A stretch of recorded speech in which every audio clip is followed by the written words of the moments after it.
Okay, so what we did overnight is we made three-dimensional spheres using her definition, her L metrics. Do you remember when she was talking about L1 and L2 and L3? Yeah. Yep. Okay, so this is when I use L equals 0.75. You get sort of a... And in 3 dimensions. Looks sort of like an octahedron, but the sides are kind of smushed in. They're like arcs of circles. Okay. So this is a sphere, though, under this L 0.75. It's hard to touch. Okay. So what do you think? What do you think? Tell me, you've said something about the shape, so you tell me something about the shape. The sphere, what we normally think of as a sphere, doesn't usually have sharp points like it does, and it doesn't usually have edges. Interesting. Yeah.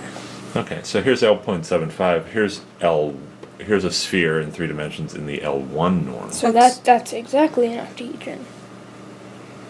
And this is also not what you typically describe as a sphere. Okay, so what was in the L1 norm in 2 dimensions? What was a circle?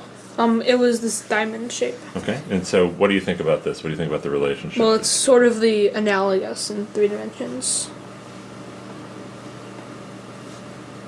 to our diamond in 2 dimensions. So if I would have told you this was a sphere before watching her video, what would you have thought? I said I would have No, said it's not. It's an octahedron. Okay, so how would you describe this way of measuring distance that produces this as the sphere in 3 dimensions? Well, you can go straight up. You can go straight up or down. You can go forwards, backwards, left or right. Okay. To make this. What would you name it? What was it called in 2 dimensions? it was the L2. No, this was L1, but it had a funny name about driving in cities. The taxi cab. Yeah, it was called the sphere? taxi cab metric. So taxi cab sphere? This is, maybe you could call it the taxi cab sphere. Yeah. Okay, so now I made 1.5. Here's L1.5. So this is kind of, it's like blowing, it's like an octahedron balloon and you're blowing it up. Yeah. So the sides are pushed outward. The comparison. Yeah, actually, let's zoom out.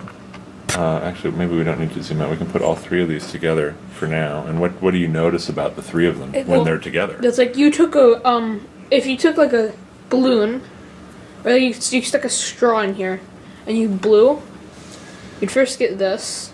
Uh-huh. And then if you keep blowing, you'd round it out. Okay. Do you have anything else you notice about the 3 of these when they're together?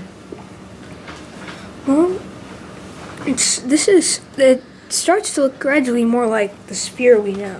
Ah, it does start to look gradually more. The edges are like sort of more, not very sharp anymore. Yeah, and so actually the next one I made is the L2.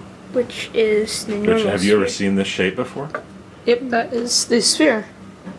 And then comparison. So these are balloon inflated octahedron. Yeah, our sphere is such a good sphere, it actually runs away from us. So I gotta hold on to it. Okay. So there's the sphere. And now what happens, so now we sort of understand what's happening when I go from 0.75 to 2, but here's the first one I made that was above 2. This is 2.5. This is the L 2.5 sphere in 3 dimensions. Well, this just looks like it sort of looks like a cross between a sphere and a cube. Huh. Like our sphere sort of rolled away from us, but this one doesn't. But it's still pretty rounded. Okay. And then I went all the way up to 4. This is starting to look like a cube. It's more cubey, but doesn't have pointed corners. It doesn't have pointed corners. It does have straight edges, though, or relatively straight edges. Yeah, this is really interesting. And so maybe we can pause the video and zoom out a little bit and put all 6 of them together. Okay.